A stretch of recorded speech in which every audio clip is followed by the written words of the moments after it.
So, hi everyone, this is me Ritik and welcome to my channel. So, आज की इस video में हम स्टार्ट करने जा रहे हैं 10th क्लास की civics for the upcoming board exams 2025 to 26। इस वीडियो लेक्चर में हम पूरा चैप्टर डिस्कस करेंगे। This is a video for complete chapter explanation, that is the power sharing. Power sharing का जो हमारा पूरा चैप्टर होगा ये हम डिस्कस करेंगे इस पूरे वीडियो लेक्चर के अंदर।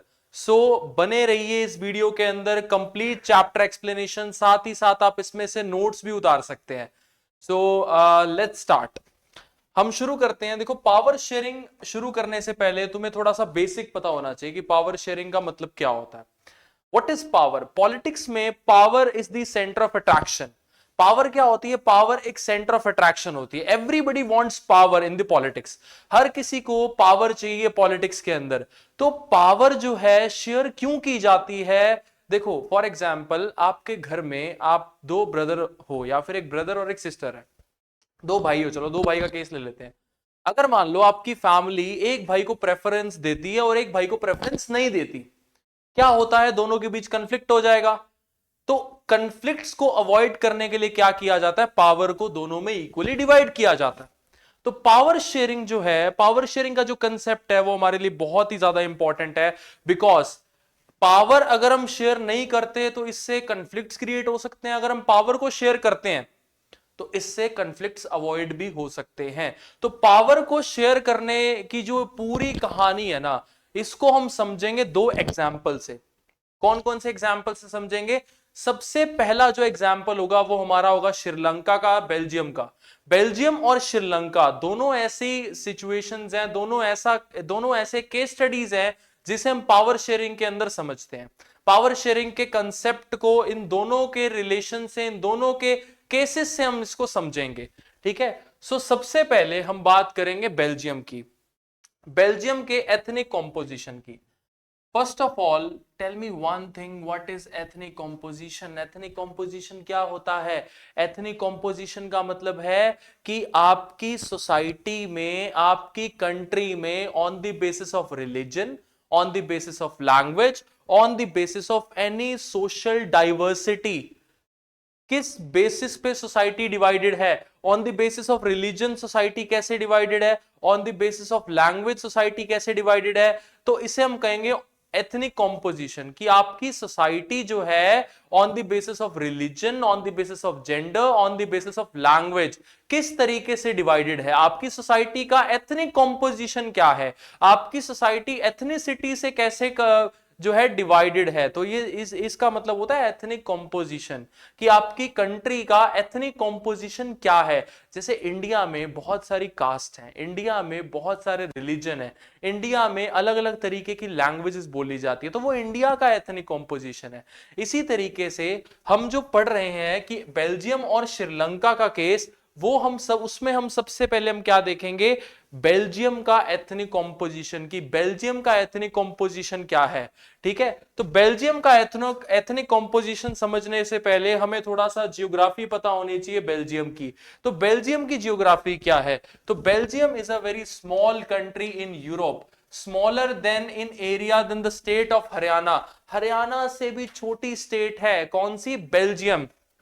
And it has borders with France, Netherlands, Germany and Luxembourg. इनके साथ इनके बॉर्डर्स है। वेरी इंपॉर्टेंट एमसीक्यू, कई बार वो एमसीक्यू के अंदर पूछ लेता है कि जो बेल्जियम है उसके बॉर्डर्स किस किस के साथ लगते हैं। ऑप्शन दे देगा आपको, मान लो जर्मनी लिख दिया, यूएसए लिख दिया, यूके लिख दिया, और फ्रांस। फ्रांस तो चलो, मतलब चारों में से एक वो बॉर्डर लगती हुई स्टेट जो कंट्री है वो आपको दे देगा कि बताओ इनमें से किसके साथ इसके बॉर्डर्स लगते हैं। ठीक है। तो आपको आइडेंटिफाई करना होगा कि किसके साथ इसके बॉर्डर्स लगते हैं। Okay. So next is, it has a population of little over 1 crore. 1 crore से भी कम की पॉपुलेशन है। About half of the population of Haryana. हमारे इंडिया के हरियाणा जो स्टेट है उसकी आधी पॉपुलेशन बेल्जियम की है। बेल्जियम एक बहुत ही छोटी कंट्री है, हरियाणा से भी तुम मान लो कि छोटी कंट्री है, और हरियाणा की पॉपुलेशन के बिल्कुल हाफ इसकी पॉपुलेशन है।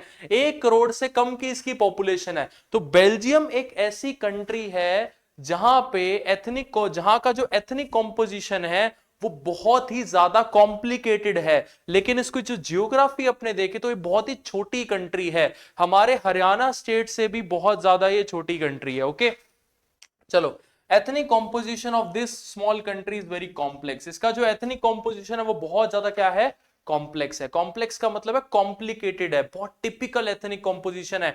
इंडिया की अगर अपने बात करें तो क्या इंडिया का भी एथनिक कॉम्पोजिशन कॉम्प्लेक्स है? ऑफ कोर्स यस, इंडिया का भी एथनिक कॉम्पोजिशन बहुत ज्यादा कॉम्प्लेक्स है। हमारे यहाँ पे बहुत डिफरेंट डिफरेंट तरह के रिलीजियस लाइक ग्रुप्स बने हुए हैं, लैंग्वेजेस हमारे यहाँ पे बहुत सारी है, हर लैंग्वेज की इतनी इतनी परसेंटेज है, जेंडर के बेसिस पे हमारे यहाँ पे डाइवर्सिटी है। हमारा भी एथनिक कॉम्पोजिशन क्या है, बहुत ही ज्यादा कॉम्प्लिकेटेड है। लेकिन बेल्जियम की बात करें तो बेल्जियम का भी एथनिक कॉम्पोजिशन बहुत ज्यादा कॉम्प्लिकेटेड है, जिसे हम पावर शेयरिंग के अंदर एक केस स्टडी के रूप में समझते हैं। तो हमारे पावर शेयरिंग वाले चैप्टर में दो केस स्टडीज हैं, बेल्जियम की और श्रीलंका की। सबसे पहले अपने क्या पढ़ रहे हैं, Belgium. Okay, 59% lives in the Flemish region. 59% लोग बेल्जियम के कहां पे रहते हैं, 59% लोग बेल्जियम के फ्लेमिश रीजन के अंदर रहते हैं एंड स्पीक्स डच लैंग्वेज, और वो क्या बोलते हैं, डच लैंग्वेज बोलते हैं। 59% peoples are live in the Flemish region, और वो क्या बोलते हैं, डच लैंग्वेज बोलते हैं। हम इसका मैप के थ्रू भी इसको समझेंगे कि बेल्जियम का जो मैप है वो क्या आपको शो करता है, कितने परसेंट डच स्पीकिंग है, कितने परसेंट जो है वो फ्रेंच स्पीकिंग है। ओके, तो डच स्पीकिंग कितने हैं, 59%। कहां पे रहते हैं, फ्लेमिश रीजन के अंदर रहते हैं, ठीक है। And another 40% people lives in the Wallonia region, और रिमेनिंग 40% लोग कहां रहते हैं, वेलूनिया रीजन के अंदर रहते हैं, ठीक है। एंड स्पीक फ्रेंच, क्या बोलते हैं, फ्रेंच बोलते हैं। तो ये चीज आप याद रखना कि 59% जो लोग हैं वो क्या बोलने वाले हैं, वो डच बोलने वाले हैं। रिमेनिंग 40% लोग क्या बोलने वाले हैं, वो फ्रेंच बोलने वाले हैं। तो 59% लोग डच बोलने वाले हैं, रिमेनिंग 40% लोग क्या बोलने वाले हैं, फ्रेंच बोलने वाले हैं। Sir what about 1% people? So the 1% remaining people are speaking German. ये क्या है, ये जर्मन लैंग्वेज बोलने वाले हैं। तो तीन तरीके की लैंग्वेजेस बोलने वाले लोग रहते हैं, Dutch, French and German. Okay, Dutch speaking कितने हैं, 59% है, 40% are the French speaking and 1% are the Dutch speaking. तो इसको चाहो तो तुम नोट डाउन कर सकते हो एज अ नोट्स बनाने के तौर पे कि कितने परसेंट लोग क्या है, बेल्जियम का एथनिक कॉम्पोजिशन क्या है। तो देखो, पहला अगर हम क्वेश्चंस की बात करें, बोर्ड के क्वेश्चंस की बात करें, तो बोर्ड में बहुत ही बेसिक सा क्वेश्चन बनता है कि explain the ethnic composition of Belgium. तो उसमें तुम्हें यही चीजें एक्सप्लेन करनी है। सबसे पहले क्या एक्सप्लेन करोगे, सबसे पहले एक्सप्लेन करोगे about the geographical condition of the Belgium की। बेल्जियम का जियोग्राफी थोड़ी सी कैसी है, छोटी कंट्री है, कंपेयर करोगे हमारे हरियाणा से। उसके बाद बताओगे बॉर्डर्स इसके किसके किसके साथ लगते हैं, पॉपुलेशन के बारे में बता दोगे। इसका जो एथनिक कॉम्पोजिशन है वो थोड़ा सा कॉम्प्लेक्स है, like 59% people are the belongs to the Flemish region and speak Dutch language, and remaining another 40% people live in the Wallonia region and speaking French language. 1% of the Belgium speak German, 1% लोग क्या बोलते हैं, German बोलते हैं। Okay, in the capital city Brussels 80% people speak French while 20% speak Dutch. अरे भाई बिल्कुल ही कहानी पलट गई।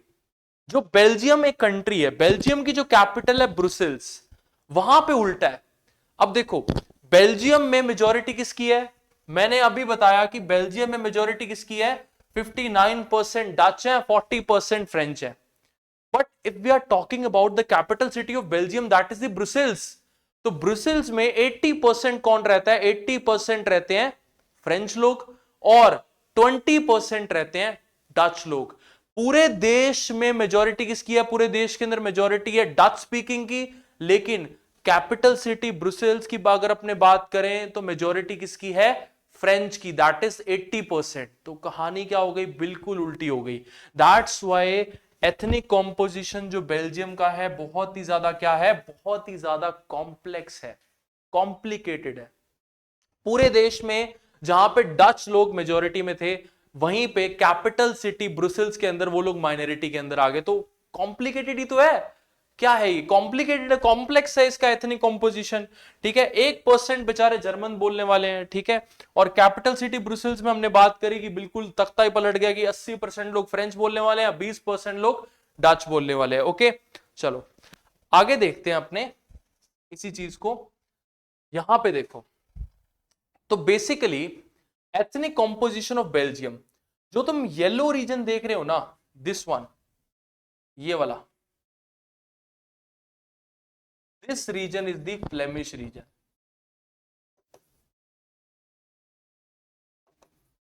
कौन सा है ये, फ्लेमिश रीजन है।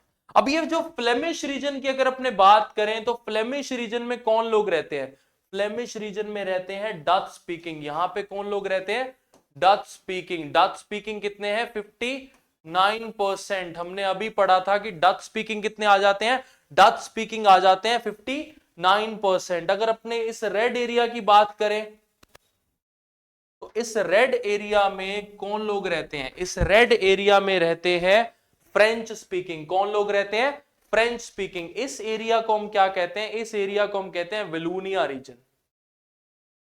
क्या कहते हैं, वेलूनिया रीजन। यहां पे रहते हैं 40% फ्रेंच।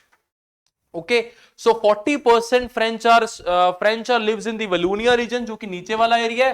एंड 59% पीपल जो कि फ्लेमिश रीजन में रहते हैं, डच बोलने वाले, वो यहां पे ऊपर रहते हैं। ओके, तो इस रीजन में जो है, ये इसको हम कहते हैं फ्लेमिश रीजन। मैं यहां पे लिख देता हूं फ्लेमिश रीजन। और इस रीजन को हम क्या कहते हैं, इस रीजन को हम कहते हैं वेलूनिया रीजन, जहां पे कौन लोग रहते हैं, जहां पे फ्रेंच लोग रहते हैं। और ये जो तुम ऑरेंज वाला पार्ट देख रहे हो, this is the capital city. ये क्या है, ये कैपिटल सिटी है बेल्जियम की। कौन सी कैपिटल सिटी है, ब्रुसेल। इंपॉर्टेंट एमसीक्यू आता है कि विच is the what is the capital city of Belgium. Belgium की कैपिटल सिटी क्या है, दिल्ली, नो। बेल्जियम की कैपिटल सिटी क्या है, ब्रुसेल्स। ओके, तो आपको याद रखना है कि बेल्जियम की कैपिटल सिटी क्या है, ब्रुसेल्स है। ओके, चलो नेक्स्ट अपने देखते हैं। आई थिंक ये चीज समझ में आ गई। मैं थोड़ा सा और तुम्हें क्लेरिफाई कर देता हूं इस चीज के बारे में, ध्यान से समझना। देखो, this is the structure of Belgium. ये तुम्हारा पूरा बेल्जियम है, ठीक है। अब बेल्जियम का जो एक रीजन है, ये वाला, this is the Flemish region and this is the Wallonia region, ठीक है। अब फ्लेमिश रीजन में कौन लोग रहते हैं, फ्लेमिश रीजन के अंदर रहते हैं बेसिकली डच स्पीकिंग। कौन लोग रहते हैं, डच स्पीकिंग। कितने हैं, 59%। वेलूनिया रीजन में कौन लोग रहते हैं, फ्रेंच स्पीकिंग। कितने हैं, 40%, ठीक है। सो 59% people live in the 59% people live in the Flemish region and speaking Dutch language, while in the Wallonia region, जो कि नीचे वाला एरिया है, यहां पे 40% लोग कौन से रहते हैं, फ्रेंच स्पीकिंग। ओके, यहां पे बेसिकली कैपिटल सिटी है ब्रुसेल्स। यहां पे उल्टा है, 80% are the French while 20% are the Dutch. Problem यह है कि पूरे देश में, पूरी कंट्री में डच स्पीकिंग मेजोरिटी में है, लेकिन अगर अपने कैपिटल सिटी की बात करें तो बेचारे 20% ही है वहां पे, ठीक है। तो प्रॉब्लम यही है, कॉम्प्लिकेशन यहीं पे है कि भाई पूरे देश की अगर अपने बात करें तो पूरे देश में जो डच स्पीकिंग है वो 59% है, मेजोरिटी में है। और वैसे अगर सिर्फ कैपिटल सिटी की बात करें तो वो सिर्फ और सिर्फ डच स्पीकिंग वहां पे 20% ही है, वहां पे 80% फ्रेंच है। ये कॉम्प्लिकेशंस बढ़ जाते हैं। कैसे बढ़ जाते हैं ये मैं तुम्हें बताता हूं, कॉम्प्लिकेशंस कैसे बढ़ जाते हैं। होता क्या है, मैं तुम्हें एक चीज बताता हूं। जो फ्रेंच पीपल है, यानी कि जो 40% फ्रेंच है, अब वो जो 40% फ्रेंच है ना, वो ज्यादा पावरफुल है। वो ज्यादा पावरफुल कैसे हैं, सारे के सारे वेल्दी लोग हैं, यानी कि रिच पीपल्स है। मतलब जो पावर है ना, वो पावर किसके पास है, वहां पे फ्रेंच के हाथ में है। जबकि फ्रेंच पूरे देश में कितने हैं, 40% है। क्यों पावर है, because they all are the rich people, सारे के सारे अमीर हैं। तो जो अपॉर्चुनिटीज हैं और जो जॉब्स हैं वो ज्यादा से ज्यादा किसको मिलती हैं, वो फ्रेंच को पहले मिलती हैं, डच को बाद में मिलती हैं। लेकिन नंबर्स में कौन ज्यादा है? लेकिन नंबर्स की अगर अपने बात करें तो डच स्पीकिंग ज्यादा है। That's why Belgium model is a very, Belgium का ethnic composition is a very complicated case, जो तुम्हें याद रखना पड़ेगा। एक एक चीज तुम्हें याद रखनी पड़ेगी। कैसे? कि पहले तो ये देखो कि बेल्जियम का जियोग्राफिकल सिस्टम कैसा है। जियोग्राफिकल सिस्टम यानी कि इसकी जियोग्राफी कैसे है। जियोग्राफी का मतलब है कि स्मॉल कंट्री है, हरियाणा से कंपेयर करोगे इसको, ठीक है, इसके बॉर्डर्स किसके किसके साथ लगते हैं। देन आफ्टर दैट तुम्हें क्या करना है, उसके बाद तुम्हें एक चीज याद रखनी है कि भाई ये जो कंट्री है इसकी पॉपुलेशन जो है 1 करोड़ भी नहीं है, 1 करोड़ से कम की पॉपुलेशन है। फिर इसका एथनिक कॉम्पोजिशन एक्सप्लेन करोगे कि फ्लेमिश रीजन में डच लोग रहते हैं, वेलूनिया रीजन में इतने % लोग रहते हैं, बेल्जियम का तो केस ही अलग है। फिर ये भी है कि जो फ्रेंच है ना वो ज्यादा पावरफुल है। तो ये सारी चीजें एथनिक कॉम्पोजिशन को बहुत ज्यादा कॉम्प्लिकेटेड बना देती हैं। किसकी? बेल्जियम की। ठीक है, चलो आगे चलते हैं अपने। देखो प्रॉब्लम इन बेल्जियम, और बेल्जियम में प्रॉब्लम क्या है? बेल्जियम की प्रॉब्लम सुनो। The minority French speaking community was relatively rich and powerful. जो 40% फ्रेंच है ना वो रिच और पावरफुल है। ठीक है, this was resented by Dutch speaking community who got the benefit of the economic development education much later। और हुआ क्या कि जो डच लोग है ना वो इस चीज से नाराज हैं। उस चीज से नाराज क्यों है? कि उनको ये लगता है कि उनको जो डेवलपमेंट का बेनिफिट है ना बहुत बाद में मिलता है, पहले फ्रेंच लोगों को बेनिफिट मिलता है, बिकॉज वो ज्यादा रिच है और ज्यादातर पावरफुल है। Okay, this led to tensions between the Dutch speaking and French speaking. अब जिसकी वजह से दोनों कम्युनिटीज के बीच एक टेंशन का माहौल है। टेंशन का माहौल कैसे है? मान लो एक कम्युनिटी जो नंबर्स में ज्यादा है लेकिन उसकी चल नहीं रही, एक कम्युनिटी जो नंबर्स में कम है और उसी की चल रही है। तो जो नंबर्स में ज्यादा है वो तो यही कहेगी ना कि भाई इसकी क्यों चल रही है, नंबर्स में तो हम ज्यादा है। प्रॉब्लम यहीं पे आई कि बेल्जियम में ये एक क्वेश्चन मार्क लग गया कि बेल्जियम के फ्यूचर का अब क्या होगा, क्योंकि यहां पे जो एथनिक कॉम्पोजिशन है वो बहुत ज्यादा कॉम्प्लिकेटेड है।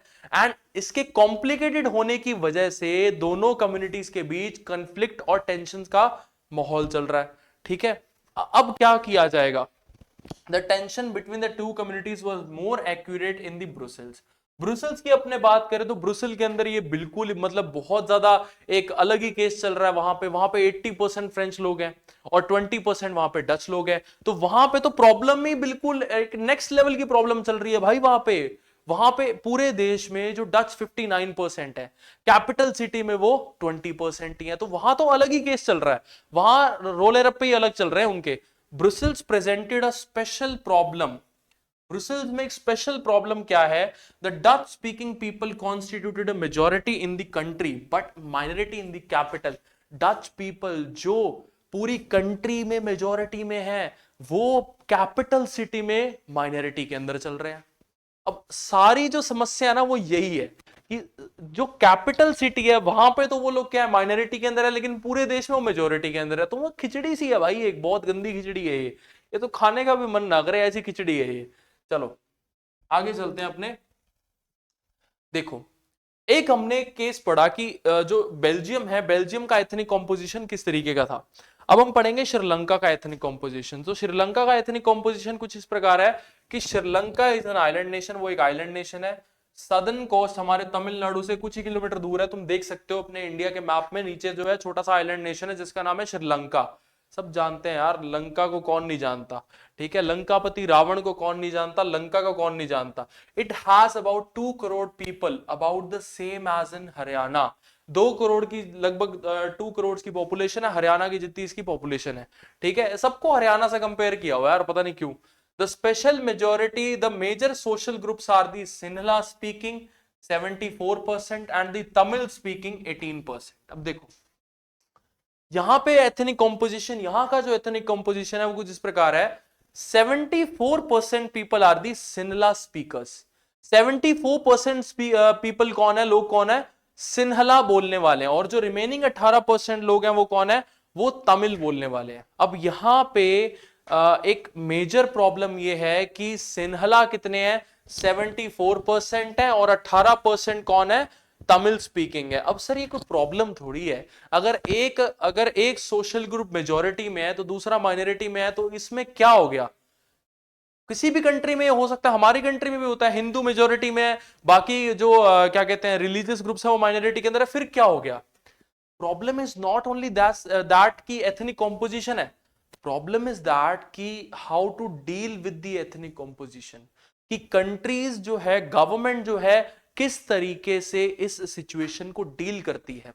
अब हमने पढ़ा कि बेल्जियम का तो केस बिल्कुल ही अलग है, वो तो एक खिचड़ी है भाई, खाने का भी मन ना करे।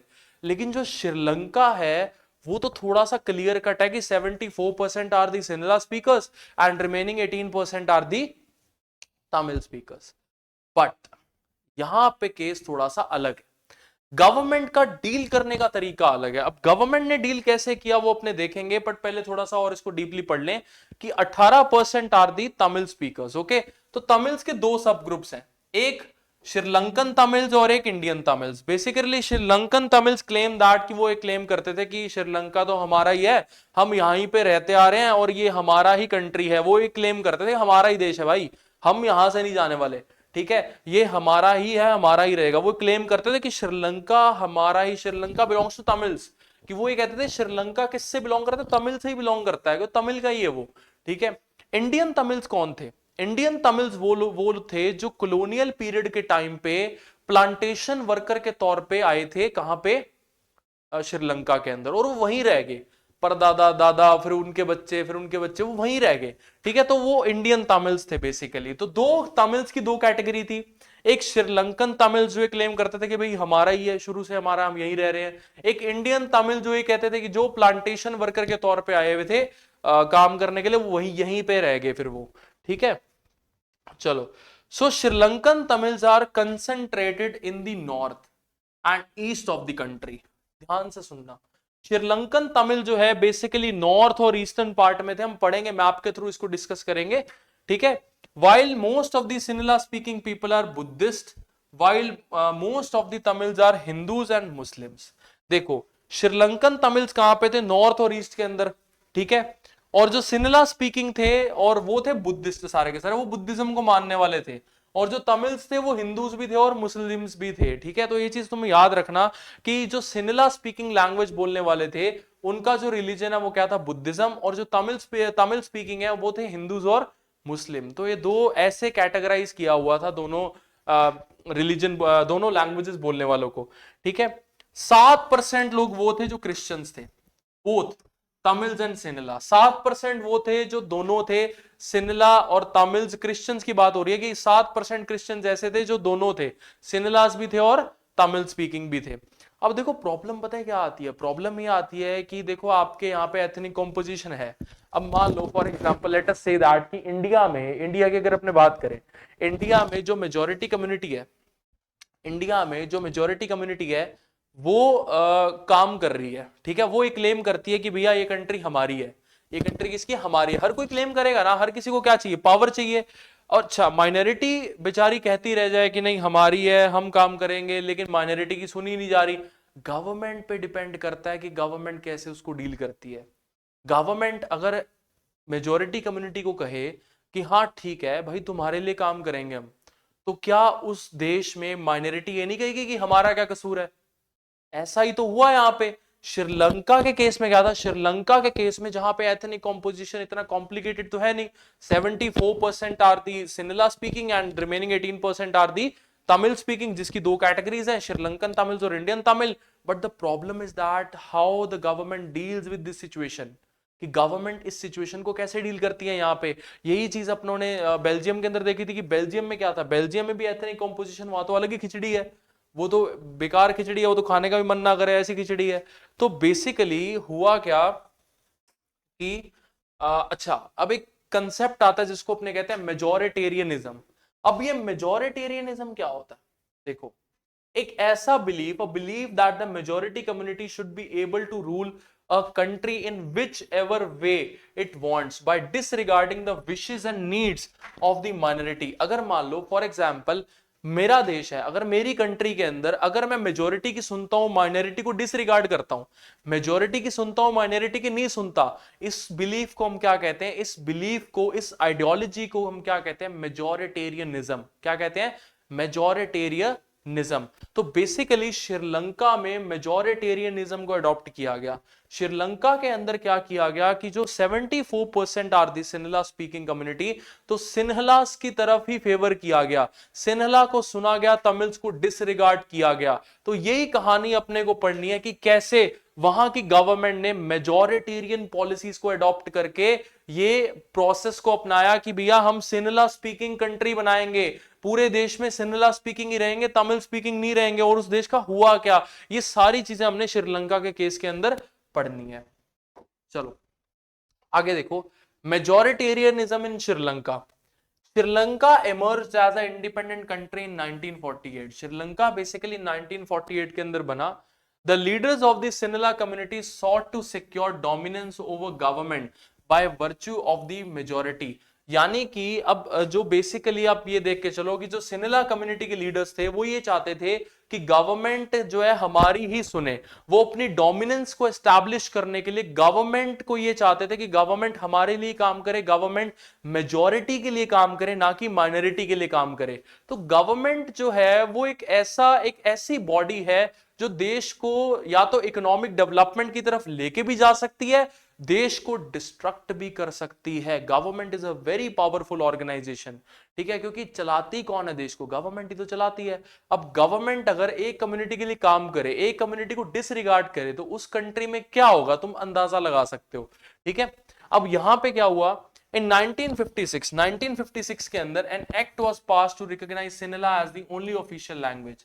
कि भाई 1956 में गवर्नमेंट क्या करती है, सिन्हला को खुश करने के लिए, 1956 में सिन्हला को खुश करने के लिए सिन्हला को ऑफिशियल लैंग्वेज बना देती है, पूरी ओनली ऑफिशियल लैंग्वेज, कि पूरे देश में सिर्फ सिन्हला ही चलेगा, सिन्हला ही बोली जाएगी, तमिल्स नहीं बोली जाएगी एज एन ऑफिशियल लैंग्वेज। हुआ क्या वहां पे, इसकी वजह से क्या हुआ, तमिल्स को ये लगा कि भैया हमारा क्या कसूर है, हमारी लैंग्वेज का क्या, तुमसे कहा जाए कि भैया अपनी लैंग्वेज छोड़ दो, दूसरी लैंग्वेज को अडॉप्ट कर लोगे क्या? नहीं करोगे, ऑफ कोर्स। हमारे यहाँ तो हर स्टेट की अलग अलग लैंग्वेज है। मान लो कोई राजस्थानी है, राजस्थानी को कहे कि भैया तुम अपनी लैंग्वेज छोड़ दो, तुम्हारी लैंग्वेज को हम कंसीडर ही नहीं करते, तो कैसा लगेगा? लैंग्वेज क्या है? लैंग्वेज एक आइडेंटिटी है। कल्चर क्या है? कल्चर एक आइडेंटिटी है। दीज आर दी वेज की आप, ये आपकी आइडेंटिटीज होती हैं सारी की सारी, कि आप किस कम्युनिटी से बिलोंग करते हो। कैसे पता लगता है? लैंग्वेज से ही पता लगता है। तमिल्स को कहा जाए कि आप सिन्हला बोलो, क्यों बोलो भाई?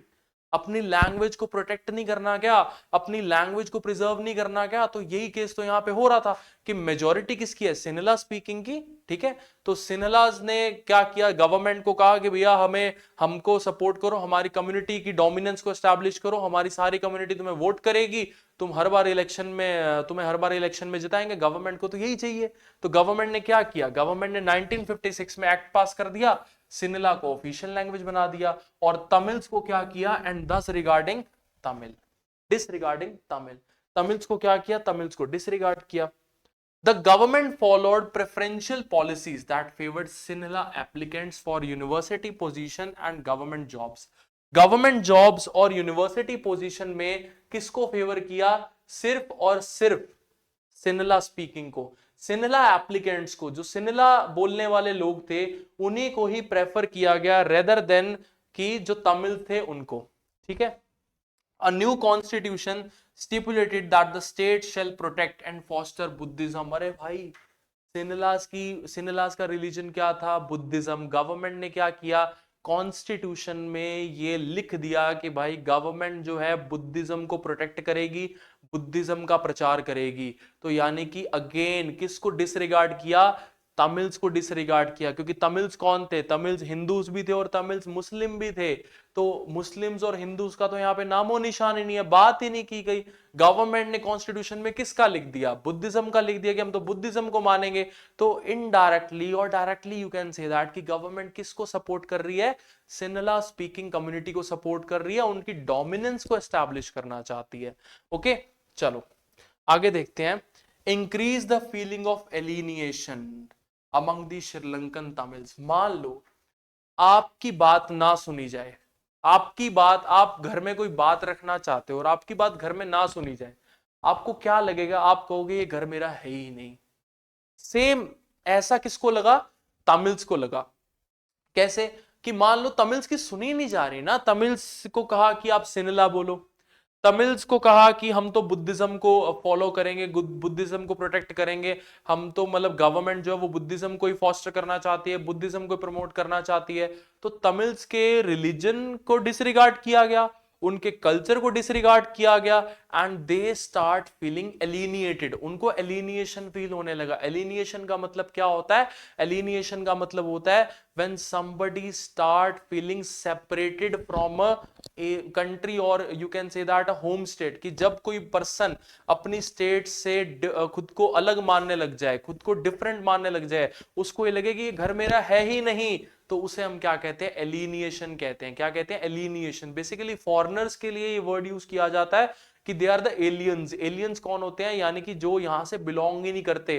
तो तमिल्स को एलिनिएटेड फील होने लगा कि भाई ये तो मेरा है ही नहीं। क्यों? क्योंकि सुनवाई नहीं है हमारे यहाँ पे, हमारे को हमारे कल्चर का डिसरिगार्ड है, हमारी लैंग्वेज का डिसरिगार्ड है। इस वजह से they start feeling alienation. Okay, alienated feel करने लगे। They felt that none of the major political parties lead by the Buddhist similar leaders were sensitive to their language and culture. उनको ऐसा लगने लगा कि कोई पॉलिटिकल पार्टीज हमारे culture और हमारे लैंग्वेज को लेकर सेंसिटिव है ही नहीं, हमारे को तो डिसरिगार्ड किया जा रहा है, हमको तो निकाला जा रहा है एक तरह से इनडायरेक्टली देश में से। तो उनको ऐसा लगने लगा।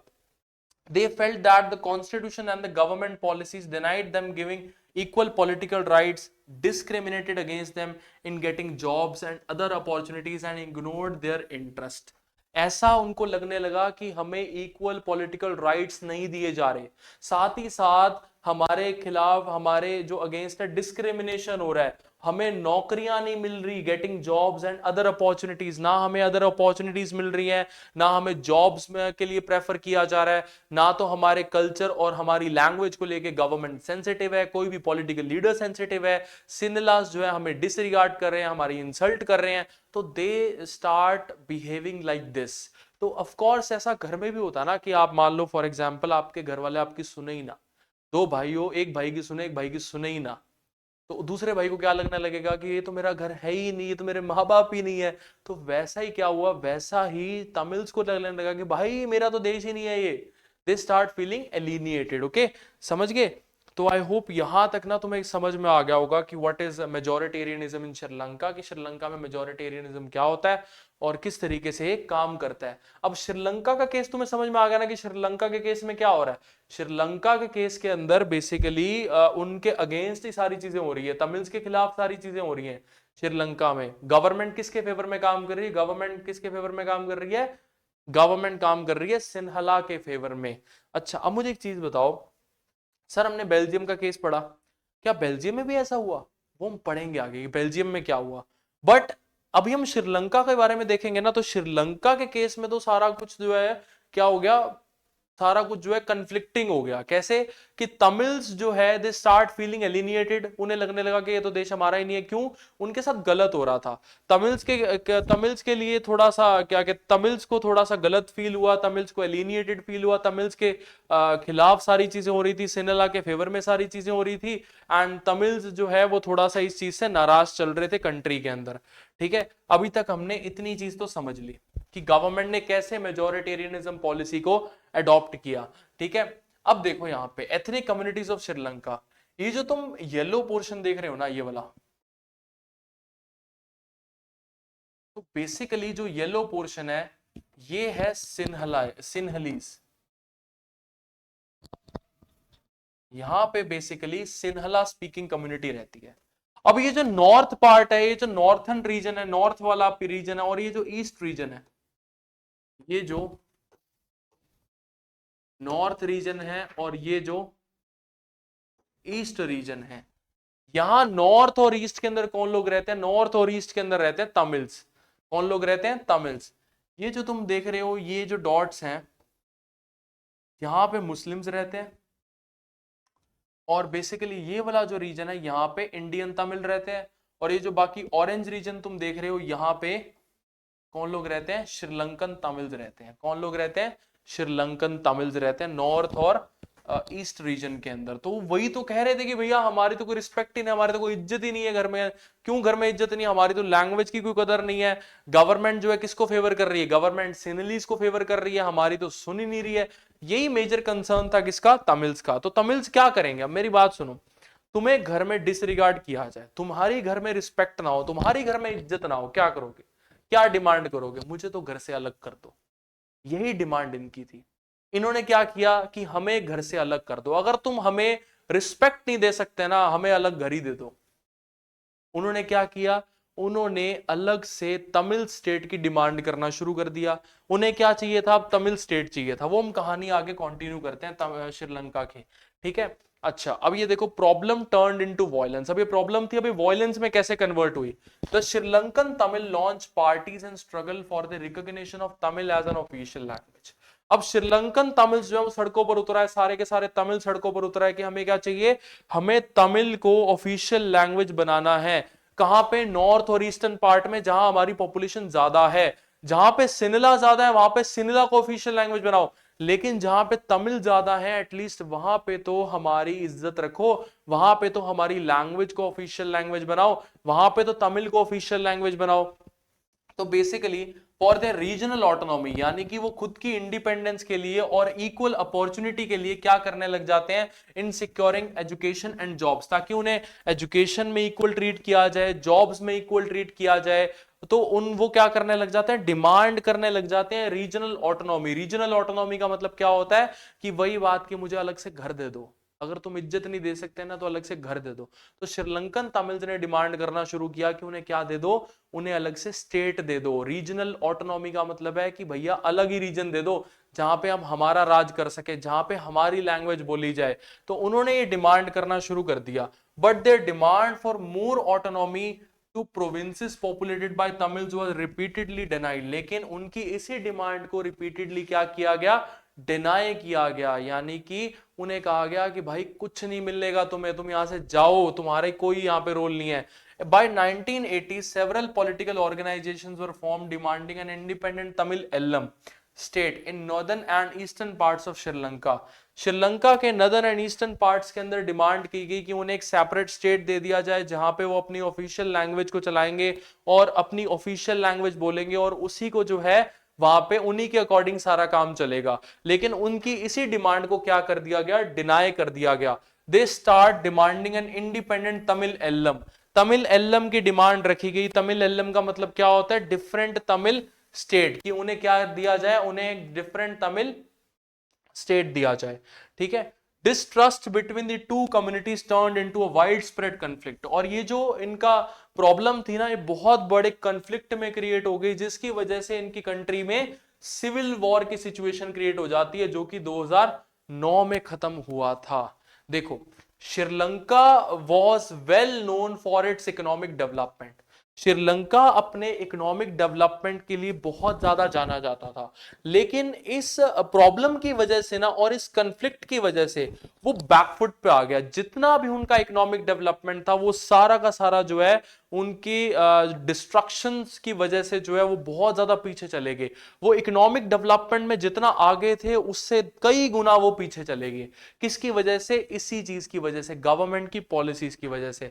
तो तुम सोच सकते हो कि गवर्नमेंट का कितना बड़ा रोल होता है कंट्री चलाने में और कंट्री को ऑर्गेनाइज करने में, गवर्न करने में। ओके, नेक्स्ट अब हम बेल्जियम की सिचुएशन पढ़ेंगे। अब देखो बेल्जियम में क्या था। बेल्जियम का एथनिक कॉम्पोजिशन बहुत ही टिपिकल था, हमने अभी देखा। लेकिन बेल्जियम ने एक सॉल्यूशन निकाला, बेल्जियम की सरकार ने एक सॉल्यूशन निकाला। उन्होंने क्या किया? 1970 और 1993 में अपने कॉन्स्टिट्यूशन को 4 बार अमेंड किया, 4 बार उसमें बदलाव किए। क्या बदलाव किए गए? Constitution prescribe that the number of Dutch and the French speaking minister should be equal in the central government. Central government के अंदर जो मंत्री हैं वो उतने ही डच होंगे, उतने ही फ्रेंच होंगे। यानी कि उन्होंने क्या किया? पावर को शेयर करना शुरू कर दिया between the two different communities, कि जितने गवर्नमेंट में डच मंत्री होंगे, उतने ही गवर्नमेंट के अंदर फ्रेंच मंत्री होंगे, ताकि किसी को ये ना लगे कि यार हमारी पॉपुलेशन ज्यादा है, हमारे मंत्री ज्यादा होने चाहिए, हमारी पॉपुलेशन कम है तो हमारे ज्यादा होना चाहिए, हमारी रिस्पेक्ट होनी चाहिए। दोनों को इक्वल ट्रीट किया उन्होंने एक सॉल्यूशन निकाला कि सबसे पहला उसके अंदर ये था कि भाई गवर्नमेंट में जितने डच हैं उतने क्या होंगे, फ्रेंच स्पीकिंग होंगे। दूसरा, many powers of the central government have been given to state governments. ज्यादातर जो पावर है सेंट्रल गवर्नमेंट की किसको दी जाएगी, स्टेट गवर्नमेंट को दी जाएगी of the two reasons of the country, यानी कि स्टेट गवर्नमेंट्स को पावर दे दी, वेलूनिया को पावर दे दी, फ्लेमिश रीजन को पावर दे दी, अपना अपना एरिया चलाओ, सेंट्रल गवर्नमेंट से कोई लेना देना नहीं है तुम्हारा, अपना एरिया खुद जो है संभालो। The state government are not subordinate, जो स्टेट गवर्नमेंट है वो सेंट्रल गवर्नमेंट की सबॉर्डिनेट भी नहीं रहेगी। सेंट्रल गवर्नमेंट की सबॉर्डिनेट होने का मतलब है कि वो सेंट्रल गवर्नमेंट के अंडर में काम नहीं कर रही, उनके पास अपनी सेपरेट पावर्स है। किसके पास, स्टेट गवर्नमेंट के पास। ओके, तो वो अपनी जो है अपने हिसाब से उसको चलाएंगी। Brussels has a separate government. Brussels जहां पे 80% फ्रेंच थे, 20% डच थे, वहां पे एक स्पेशल गवर्नमेंट बनेगी जहां पे इक्वल रिप्रेजेंटेशन होगा। The French speaking people accepted equal representation in Brussels. जो फ्रेंच स्पीकिंग पीपल थे, अब देखो ब्रुसेल्स के अंदर 80% फ्रेंच थे, 20% डच थे, लेकिन फ्रेंच पीपल ने इस चीज को एक्सेप्ट किया कि ब्रुसेल में इक्वल रिप्रेजेंटेशन होना चाहिए। क्यों? क्योंकि पूरी कंट्री में माइनॉरिटी में कौन था, फ्रेंच, मेजॉरिटी में कौन था, डच, लेकिन पूरी कंट्री में जो गवर्नमेंट बनी, सेंट्रल गवर्नमेंट बनी, उसमें दोनों का इक्वल रिप्रेजेंटेशन रखा। फ्रेंच को ये तो नहीं कहा माइनॉरिटी के अंदर आपकी कम रिप्रेजेंटेशन रहेगी। जस्ट लाइक दैट ब्रुसेल्स के अंदर भी जो 80% फ्रेंच है उनको यही लगा कि यार सेंट्रल गवर्नमेंट में ने भी तो सेंट्रल गवर्नमेंट में भी तो इन्होंने इक्वल रखा ना, तो ब्रुसेल्स के अंदर भी इक्वल रखेंगे तो कोई इशू वाली बात नहीं है। तो इन्होंने 4 बार अपने कॉन्स्टिट्यूशन को अमेंड करके सॉल्यूशन निकाला, और ये 4 पॉइंट्स ऐसे हैं जो कि बहुत ज्यादा इंपॉर्टेंट है, जो ये बताते हैं कि बेल्जियम का जो मॉडल है वो ऐसा था जिसने एक एग्जाम्पल सेट किया पूरे वर्ल्ड के लिए कि ऐसा सॉल्यूशन होना चाहिए आपके पास कि कंट्री में कॉन्फ्लिक्ट्स ना हो, कंट्री में एथनिक डाइवर्सिटी होने के बावजूद भी आप कॉन्फ्लिक्ट्स को अवॉइड कर सको। ठीक है, तो ये सारी चीजें जो है ना ये आपको याद रखनी पड़ेगी, इसके एलिमेंट्स आपको याद रखने पड़ेंगे कि बेल्जियम मॉडल के क्या एलिमेंट्स हैं। ठीक है, चलो इसके बाद एक स्पेशल गवर्नमेंट बनाएगी जिसका नाम था कम्युनिटी गवर्नमेंट। अभी कम्युनिटी गवर्नमेंट कौन सी होती है, apart from the central and the state government there is a third kind of government. This community government is elected by the people belonging to one language community. Basically government बनाई गई जिसमें जो है जो लैंग्वेज रिलेटेड इश्यूज हैं, education related issues हैं, ऐसे issues को सॉर्ट आउट करने के लिए एक थर्ड काइंड ऑफ गवर्नमेंट बनाएगी, कम्युनिटी गवर्नमेंट, जो कि कम्युनिटीज को रिप्रेजेंट करेगी। डच कम्युनिटी अपने खुद को रिप्रेजेंट करेगी, फ्रेंच खुद को रिप्रेजेंट करेगी, और डच खुद को रिप्रेजेंट करेगी। Okay, so basically Dutch, French and German speaking no matter where they live, कहीं भी रहते हैं इससे इनका कोई लेना देना नहीं है। एक तीसरी गवर्नमेंट बनाएगी जो कि जिसके पास पावर था कि वो कल्चरल, एजुकेशनल और लैंग्वेज रिलेटेड इश्यूज को सॉर्ट आउट करेगी with equal representation of each and every community. इसके अंदर कम्युनिटी गवर्नमेंट में हर कम्युनिटी की इक्वल रिप्रेजेंटेशन रहेगी, जितने डच उतने फ्रेंच उतने जर्मन। ठीक है, ताकि किसी को भी ये ना लगे कि यार हम कम थे तो हमारे साथ इन्होंने डिस्क्रिमिनेशन किया है, और किसी को ये भी ना लगे कि हम ज्यादा है तो हमें ज्यादा पावर चाहिए। इक्वल है तो इक्वल ही ट्रीट किया जाएगा। चलो आगे चलते हैं अपने। नेक्स्ट है, अब देखो पावर शेयरिंग क्यों चाहिए, पावर शेयरिंग डिजायरेबल क्यों होनी चाहिए। इसका सबसे बड़ा रीजन क्या होता है कि power sharing is a good because it helps to reduce the possibility of conflict. हमने बेल्जियम में पावर को शेयर किया तो क्या हुआ, कन्फ्लिक्ट नहीं हुआ ना वहां पे। तो अगर हम पावर को शेयर करते हैं तो कन्फ्लिक्ट्स क्या हो जाते हैं, कन्फ्लिक्ट्स अवॉइड हो जाते हैं, हम कन्फ्लिक्ट से बच सकते हैं। अब जैसे श्रीलंका में पावर को ना शेयर करने की वजह से क्या हुआ, दोनों कम्युनिटीज आपस में भिड़ गई, सिविल वॉर हुआ, और सिविल वॉर होने की वजह से जो श्रीलंका अपने इकोनॉमिक डेवलपमेंट के लिए जाना जाता था वो बैकफुट पे आ गया। लेकिन अगर अपने बात करें बेल्जियम की, तो बेल्जियम की अगर अपने बात करें तो उसने एक एग्जाम्पल सेट किया कि अगर हम पावर को शेयर करते हैं तो हम इन कन्फ्लिक्ट्स को अवॉइड कर सकते हैं। तो पावर शेयरिंग क्यों होनी चाहिए, power sharing is desirable, why power sharing is desirable, because it helps to reduce the possibility of conflict between the social groups. Since social conflict often leads to violence, क्योंकि social conflict से क्या होता है, violence create हो जाता है, political instability होती है, उथा पथल हो जाती है सारे कंट्री के अंदर, power sharing is a good, it is a way to ensure the stability of political order. अगर हम पावर को शेयर करते हैं सभी कम्युनिटीज के बीच या फिर डिफरेंट फॉर्म्स के अंदर, तो इससे पॉलिटिकल स्टेबिलिटी रहती है, यानी कि आपके देश में सब कुछ स्मूथली चलता रहेगा, पॉलिटिकल इंस्टेबिलिटी नहीं रहेगी। ठीक है, चलो। Imposing the will of majority community over the others undermine the unity of the nation। अगर मेजोरिटी कम्युनिटी के लिए ही काम करते रहोगे तो आपकी कंट्री की यूनिटी जो है वो कॉम्प्रोमाइज हो जाएगी, आपके देश में माइनॉरिटीज सेपरेट स्टेट की डिमांड करने लग जाएंगी, और वो कहीं ना कहीं हमारी यूनिटी को क्या करती है, कॉम्प्रोमाइज करती है। सो इट्स बेटर ना कि आप पावर को क्या करो, शेयर करो। मान लो वही चीज, एक घर है, घर में दो बच्चे हैं, दोनों आपस में भाई हैं, एक की सुनी जाती है, एक की नहीं सुनी जाती है, वो तो एक जना क्या हो जाता है, अलग हो जाता है। जॉइंट फैमिलीज में ऐसा ही होता है, आजकल न्यूक्लियर फैमिलीज में भी ऐसा होने लगा है। लेकिन अगर पेरेंट्स दोनों में इक्वल पावर को शेयर करेंगे तो क्या होगा, वो दोनों हमेशा साथ में रहेंगे। It never undermines the spirit of unity. Okay, चलो आगे देखते हैं। Because tyranny of the majority is not just oppressive for the minority, it also ruins to the majority as well। इससे देखो नुकसान सिर्फ माइनॉरिटी को नहीं होता, अगर हम पावर को शेयर नहीं करते तो मेजोरिटी को भी नुकसान होता है। डू यू नो दैट कि जब ये श्रीलंका में एक केस चल रहा था ना, तो श्रीलंका में क्या हुआ, कई सारे ऑर्गेनाइजेशंस बने जिन्होंने सिनलास को मारना शुरू कर दिया। तमिल्स ऑर्गेनाइजेशन बने, फेमस एक ऑर्गेनाइजेशन का नाम बताता हूं, एलटीटी। तुमने फैमिली मैन मूवी देखी होगी ना, तो उसके अंदर भी इस ऑर्गेनाइजेशन की वर्किंग दिखाई हुई है, लिबरेशन ऑफ टाइगर तमिल एल्लम। इस ऑर्गेनाइजेशन में क्या था, इन्होंने वेपन्स उठा लिए, किसके खिलाफ, इन्होंने अपनी सेपरेट आर्मी बनाई सिनलास के खिलाफ, वहां की गवर्नमेंट के खिलाफ। और ये वही ऑर्गेनाइजेशन है जो कि राजीव गांधी की असैसिनेशन के लिए भी रिस्पॉन्सिबल थे। ठीक है, चलो। So power sharing will bring out better outcomes. तो पावर शेयरिंग से क्या होता है, बहुत ही अच्छे आउटकम्स मिलते हैं, हमें रिजल्ट बहुत अच्छा देखने को मिलता है। जैसे हमने ब्रुसेल्स को देखा, ब्रुसेल्स ने क्या किया, ब्रुसेल्स ने एक एग्जाम्पल सेट किया ना, सॉरी बेल्जियम ने क्या किया, बेल्जियम ने एक एग्जाम्पल सेट किया कि भाई अगर हम पावर को शेयर करते हैं तो क्या होता है, अगर हम पावर को शेयर करते हैं तो बेसिकली आपकी कंट्री में एक बहुत ही स्मूथ सिस्टम चलेगा, और वो आपकी इकोनॉमिक डेवलपमेंट के लिए बहुत ही अच्छा साबित हो जाता है। ठीक है, चलो आगे देखते हैं। इसके ये वो तो थे इसके प्रूडेंशियल रीजन। दूसरे जो सेकंड टाइप के रीजन होते हैं, इसे हम कहते हैं मॉरल रीजन। तो इसके मॉरल रीजन क्या है, very spirit of democracy. Democracy के लिए बहुत ज्यादा जरूरी है, डेमोक्रेसी की आत्मा है भाई पावर शेयरिंग। क्योंकि डेमोक्रेसी में क्या होता है कि everybody has a stake in the government, हर किसी का शेयर है गवर्नमेंट के अंदर। ठीक है, तो हर किसी को पावर चाहिए, तो पावर जो है वो शेयर करनी बहुत ज्यादा क्या है, जरूरी है। A democratic rule involves sharing power with those affected by it's exercise and who have to live with its effects। People have a right to be consulted and on how they are to be governed। Democracy में क्या होता है, लोगों के पास अधिकार होता है कि उनको किस तरीके से रहना है, कि वो गवर्नमेंट से कंसल्ट कर सकते हैं। ये तभी होगा ना जब लोगों के पास पावर होगी, और पावर इक्वली शेयर्ड होगी बिटवीन द डिफरेंट कम्युनिटीज।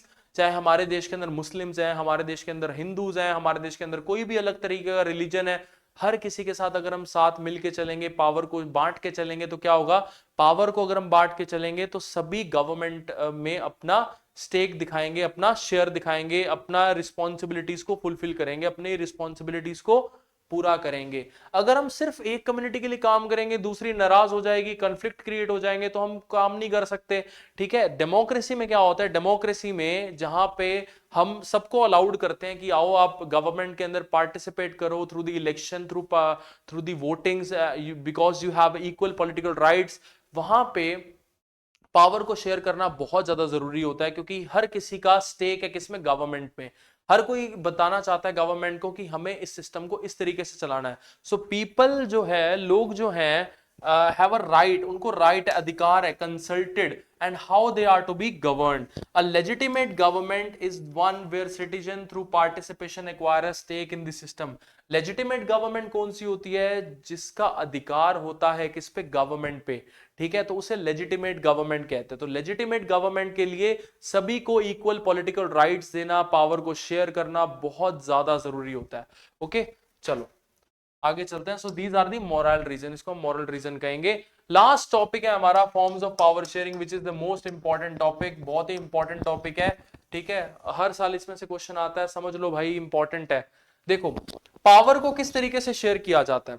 सबसे पहली स्टेज होती है, सबसे पहली जो पावर को शेयर करने की फॉर्म है वो ये है कि जब हम पावर को सेम लेवल पे डिवाइड करते हैं, जब हम पावर को सेम लेवल पे शेयर करते हैं उसे हम क्या कहते हैं? Horizontal power sharing. क्या कहते हैं? Horizontal power sharing. आपने 9th क्लास की सिविक्स के अंदर पढ़ा होगा what is the role and what is the functioning of legislature, executive and judiciary. ये क्या है? ये 3 ऑर्गन्स है गवर्नमेंट के। जब हम पावर को 3 ऑर्गन्स में डिवाइड कर देते हैं या फिर हम डिफरेंट ऑर्गन्स के अंदर डिवाइड कर देते हैं गवर्नमेंट की, जो कि सेम लेवल पे है, उसे हम कहते हैं हॉरिजॉन्टल पावर शेयरिंग। हॉरिजॉन्टल का मतलब क्या होता है? लाइक दिस, ये वाला। तो हम पावर को क्या कर रहे हैं? हम पावर को इक्वली शेयर कर रहे हैं, एक लेवल पे हम पावर को डिफरेंट डिफरेंट पार्ट्स में शेयर कर रहे हैं। सो जब हम पावर को शेयर करते हैं डिफरेंट ऑर्गन्स में, such as legislature, executive and judiciary, तो उसे हम क्या कहते हैं? Horizontal power sharing. इसके अंदर it allows different organs of the government place at the same level to exercise different powers. Such a separation ensure that none of the organs have unlimited powers. इससे ये ensure होता है किसी भी organ के पास एक अनलिमिटेड पावर नहीं होनी चाहिए। तीनों ऑर्गन्स के पास सेम पावर है। लेजिस्लेचर के पास भी इक्वल पावर है। लेजिस्लेचर, एग्जीक्यूटिव, जुडिशरी, हमारे 3 ऑर्गन्स है ना गवर्नमेंट के, तीनों के पास क्या? इक्वल पावर है। सो this is the example of horizontal power sharing की, जिसके अंदर पावर को इक्वली शेयर किया जाता है। ठीक है, तो बेसिकली ये बहुत ही ज्यादा इंपॉर्टेंट है आपके लिए समझना कि पावर को किस तरीके से इक्वली शेयर किया जाता है। ठीक है, so each organ check the others, कि एक ऑर्गन जो है दूसरे को क्या कर सकता है? चेक कर सकता है। अगर मान लो एग्जीक्यूटिव की कोई गलती है तो वो लेजिस्लेचर उसको आके सही कर देगा, लेजिस्लेचर की गलती है तो एग्जीक्यूटिव उसको आके सही कर देगा, दोनों में से किसी की भी गलती है तो जुडिशरी उसको आके सही कर देगी। ठीक है, तो ये बहुत ही इंपॉर्टेंट चीज है कि हॉरिजॉन्टल पावर शेयरिंग किस तरीके से काम करती है। तीनों ऑर्गन्स में सेम पावर डिवाइडेड होती है। Okay, so next is this result is a balance of power. और ये जो है बेसिकली पावर को बैलेंस रखने के लिए भी होता है। कि मान लो यार, मैं तुम्हें एक एग्जांपल देता हूं, चलो एक एग्जांपल के तौर पे सुनो, समझो। ये मेरा मोस्ट फेवरेट एग्जांपल है, ऑफलाइन क्लासेस में कई बार मैंने एग्जांपल दिया है। कि मान लो एक बंदा है जिसका नाम है अलादीन। ठीक है, अलादीन के पास उसका एक चिराग है, मतलब लैंप है। काम क्या है इसका? इसमें से निकलता है जिनी। अब जिनी क्या है? जिनी के पास बहुत ज्यादा अनलिमिटेड पावर्स है। ठीक है, अलादीन वरीड दैट कि ऐसा क्या करे कि जिनी कभी गलत काम ना करे। अब होगा क्या कि अलादीन ने जिनी से एक विश मांगी। अलादीन ने जिनी से कहा कि भाई जिनी तू 3 इक्वल पार्ट्स में डिवाइड हो जा। ठीक है, इससे हुआ क्या? इससे 3 जिनी बन गए और तीनों के पास बराबर की पावर है। अब होगा क्या? एक जिनी गलत काम करेगा, दूसरा उसको आगे सही कर देगा, दूसरा उसको गलत काम करेगा तो तीसरा उसको आगे सही कर देगा। तो एक बैलेंस ऑफ पावर रहेगा ना, कि तीनों के पास क्या है? एक बैलेंस ऑफ पावर है। This is called theory of separation of powers in the politics. Politics में इसे theory of separation of power भी कहते हैं। तो इंपॉर्टेंट चीज है कि हॉरिजॉन्टल पावर शेयरिंग में हम क्या कर रहे हैं? हॉरिजॉन्टल पावर शेयरिंग में हम पावर्स को इक्वल लेवल पे डिवाइड करते हैं। So this is called horizontal power sharing and this arrangement is called a system of checks and balances। इस सिस्टम को checks and balances के नाम से भी जाना जाता है। एक ऑर्गन दूसरे ऑर्गन को चेक कर सकता है और बैलेंस रख सकता है। ठीक है, तो बहुत ही ज्यादा इंपॉर्टेंट है। तुमने 9th के अंदर भी ये नाम पढ़े हैं, लेजिस्लेचर, एग्जीक्यूटिव और जुडिशरी। तो इसको पढ़ लेना, नोट्स बना लेना अपने। नोट्स बना के चलोगे ना तो तुम्हारे लिए थोड़ा सा आसान हो जाता है। ठीक है, चलो नेक्स्ट, पावर को डिफरेंट लेवल्स पे भी शेयर किया जा सकता है। जैसे हमारे देश के अंदर सेंट्रल गवर्नमेंट है, स्टेट गवर्नमेंट है, लोकल गवर्नमेंट है। अगर हम पावर को from top to bottom share करते हैं उसे हम क्या कहते हैं? Vertical power sharing. क्या कहते हैं? Vertical power sharing. A general government for the entire country, पूरे देश के लिए एक गवर्नमेंट रहेगी। Such government for the entire country is usually called a federal government. जो पूरी कंट्री के लिए जो गवर्नमेंट रहेगी उसे क्या कहा जाएगा? फेडरल गवर्नमेंट कहा जाएगा। इंडिया में उसे सेंट्रल गवर्नमेंट कहते हैं। गवर्नमेंट्स एट द प्रोविंशियल और रीजनल लेवल, जो रीजनल लेवल पे गवर्नमेंट रहेगी, जो एक पर्टिकुलर एरिया की गवर्नमेंट रहेगी, उसे क्या कहेंगे? उसे स्टेट गवर्नमेंट कहेंगे। ठीक है, सो this is called federal division of power. इसे हम फेडरलिज्म भी कहते हैं जब हम पावर को लेवल्स पे डिवाइड कर देते हैं, central level, state level, local level, इसे फेडरलिज्म भी कहा जाता है। और this is called federal division of powers. ठीक है, कॉन्स्टिट्यूशन जो है हमारा क्लियरली इस चीज को मेंशन करता है कि पावर को डिफरेंट डिफरेंट लेवल पे डिवाइड किया हुआ है। जैसे हमने बेल्जियम के अंदर पढ़ा कि पावर को स्टेट को पावर्स दे दी गई, सेंटर स्टेट ने पावर को डिवाइड कर लिया, ठीक है। And centres are states are not the subordinate to the centre government, कि वो सबऑर्डिनेट नहीं है, वो सेंटर गवर्नमेंट के अंडर में काम नहीं कर रही। They have their separate powers, उनके पास अपनी अलग अथॉरिटी है। They are not subordinate to the centre government. So this is called federal division of power. इसे हम क्या कहते हैं? फेडरल डिवीजन ऑफ पावर भी कहते हैं। The same principle can be extended to the, अगर हम पावर को डिवाइड करते हैं between the centre and state, इसे कहते हैं फेडरलिज्म। अगर हम फर्दर भी इसके अलावा पावर को क्या कर सकते हैं? डिवाइड कर सकते हैं, जैसे कि लोकल गवर्नमेंट। हमारे इंडिया में रूरल एरियाज में जैसे पंचायत है और अर्बन एरियाज के अंदर म्युनिसिपैलिटी है, इसी तरीके से हम पावर को लोकल लेवल पे डिवाइड करते हैं, ठीक है। सो this is called vertical power sharing, इसको हम कहते हैं। पावर को हम कम्युनिटीज के बीच भी डिवाइड कर सकते हैं, जैसे कि डिफरेंट डिफरेंट सोशल ग्रुप्स में डिवाइड करते हैं, रिलीजियस और लिंग्विस्टिक ग्रुप्स के अंदर डिवाइड कर सकते हैं। उसी तरीके से हम पावर को अलग अलग कम्युनिटीज के बीच भी क्या करते हैं? डिवाइड करते हैं, so that we have to avoid the conflicts, ताकि हम कॉन्फ्लिक्ट को अवॉइड कर सकें। जैसे हमने बेल्जियम में कम्युनिटी गवर्नमेंट बनाई, हमने क्या किया? कम्युनिटीज के बीच में पावर को शेयर कर दिया, डच को पावर दे दी, फ्रेंच को पावर दे दी और जर्मन को power they the, so that कि वो कॉन्फ्लिक्ट को अवॉइड कर सकें। ओके, चलो, जैसे इंडिया में विमेन्स की रिप्रेजेंटेशन को लेकर हमने काम किया, हमने नारी शक्ति अधिनियम बिल को पारित किया, जिसके अंदर हमने विमेन्स की रिप्रेजेंटेशन को 33% सीट्स जो है विमेन्स की रिजर्व कर दी लोकसभा के अंदर। तो बेसिकली हमने क्या किया? हमने एक पर्टिकुलर सेक्शन ऑफ सोसाइटी के लिए सेक्शन ऑफ सोसाइटी के साथ पावर को शेयर कर दिया, ठीक है, so that to avoid the conflicts. तो कम्युनिटी गवर्नमेंट की एक इंपॉर्टेंस है, जो कि हमने बेल्जियम के एग्जांपल के अंदर भी देखी थी। This type of arrangement is meant to give space in the government and administration to diverse social group. ऐसा जो बेसिकली सिस्टम होता है ना, वो क्यों होता है? ताकि एक प्रॉपर एक ग्रुप के लिए, ग्रुप को जो है हम स्पेस दे सकें, किसके अंदर? गवर्नमेंट के अंदर और हमारे एडमिनिस्ट्रेशन के अंदर, ताकि उसे ये ना लगे कि यार मैं एलिनिएटेड हूं, मैं घर से अलग हूं। उसे ये लगे कि नहीं, मेरा कनेक्शन है यहां से, मैं यहीं से बिलोंग करता हूं और मैं साथ में रहूंगा, ठीक है। तो इसीलिए उसको क्या देना पड़ता है? उसको पावर देनी पड़ती है, ठीक है। This method is use to give minority communities a fair share in the power. और इसी तरीके से कम्युनिटी गवर्नमेंट के कंसेप्ट से हम क्या करते हैं? कम्युनिटी गवर्नमेंट के कंसेप्ट से हम माइनॉरिटीज के साथ पावर को क्या करते हैं? शेयर करते हैं, माइनॉरिटीज को पावर देते हैं। ओके, चलो आगे देखते हैं। लास्ट हमारा जो पॉइंट है कि other forms of power sharing. Power sharing के अदर फॉर्म्स क्या हो सकते हैं? देखो, हम पावर को पॉलिटिकल पार्टीज के बीच भी शेयर करते हैं, प्रेशर ग्रुप्स के बीच भी शेयर करते हैं, कई सारे मूवमेंट्स होते हैं जिसके अंदर हम पावर को शेयर करते हैं। So different parties provide citizens have freedom to choose among various contenders for power. अलग अलग पार्टीज के लोग होते हैं जो कि पावर के लिए क्लेम करते हैं, और parties provide citizens have freedom to choose among various contenders for power। like हमें इलेक्शन में किसको सेलेक्ट करना है, इलेक्ट करना है, कि वो हमारे लिए काम कर सके, ये हमारे पास क्या होती है? फ्रीडम होती है, तो कि हम किसको पावर देना चाहते हैं। Such competition ensure that power does not remain in one hand. और ऐसा जो कंपटीशन होता है वो यही चीज बताता है कि पावर एक व्यक्ति के हाथ में नहीं है, पावर जो है वो बहुत लोगों के हाथ में, हम किसी के हाथ में भी पावर दे सकते हैं।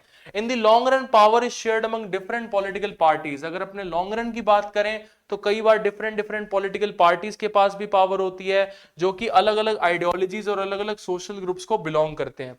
Sometimes this kind of sharing can be direct, कई बार ये डायरेक्ट शेयरिंग होती है। जैसे मान लो फॉर एग्जाम्पल दो पार्टीज हैं, दो पॉलिटिकल पार्टीज हैं डिफरेंट डिफरेंट, दोनों पॉलिटिकल पार्टीज जो हैं वो क्लेम करती हैं कि हम सरकार चलाएंगे, दोनों के पास मेजोरिटी नहीं है। तो क्या होता है कि दोनों पार्टीज आपस में क्या करती हैं? कोएलिशन बना लेती हैं। कोएलिशन गवर्नमेंट का कंसेप्ट ये कहता है when two parties come together to form a government, क्योंकि दे हैव पावर्स, उनके पास क्या है? ये पावर है कि वो पॉलिटिकल पावर को जो है हम पॉलिटिकल पार्टीज के बीच भी क्या कर सकते हैं? शेयर कर सकते हैं। When two or more parties from an alliance to contest election, जब दो या दो से ज्यादा पार्टीज अपना अलायंस बना के इलेक्शन में पार्टिसिपेट करें, if N alliance is elected they form a coalition government. अगर एक अलायंस क्या हो जाता है? इलेक्ट हो जाता है, उनकी पार्टीज इलेक्ट हो जाती हैं तो वो क्या करती हैं, कोलिशन गवर्नमेंट बना लेती हैं एंड द शेयर पावर, और वो आपस में क्या करती हैं, पावर को शेयर करती हैं। लाइक मान लो फॉर एग्जांपल दो पॉलिटिकल पार्टीज है, दोनों का ग्रुप है, दोनों ने क्या कर लिया, गवर्नमेंट बना ली, आपस में क्या कर लेंगे, पावर को शेयर कर लेंगे, भाई आधे मंत्री तेरे आधे मंत्री मेरे। ठीक है, तो इस तरीके से पॉलिटिकल पार्टीज भी आपस में पावर को क्या कर सकती हैं, शेयर कर सकती हैं। ठीक है, सो this is all about the forms of power sharing, ये हमारा फॉर्म्स ऑफ पावर शेयरिंग था। सो हमारा जो मिशन था वो पास हो गया कि हमें फुल चैप्टर एक्सप्लेनेशन देखना था, किसका, फुल चैप्टर समझना था पावर शेयरिंग का, वो हमारा कंप्लीट हो गया। नाउ व्हाट नेक्स्ट, हमारा जो अगला चैप्टर होगा वो होगा federalism. Stay tuned with me, इसके अंदर हम पूरा चैप्टर पूरा सिलेबस अच्छे से कवर अप करेंगे, एक एक चैप्टर डिटेल में डिस्कस करेंगे। और अगर आपको नोट्स चाहिए तो डिस्क्रिप्शन में मेरा कॉन्टैक्ट दिया हुआ, तो उसके अंदर आप जाके मुझे मैसेज ड्रॉप कर सकते हो। तो okay, bye bye, tata, take care.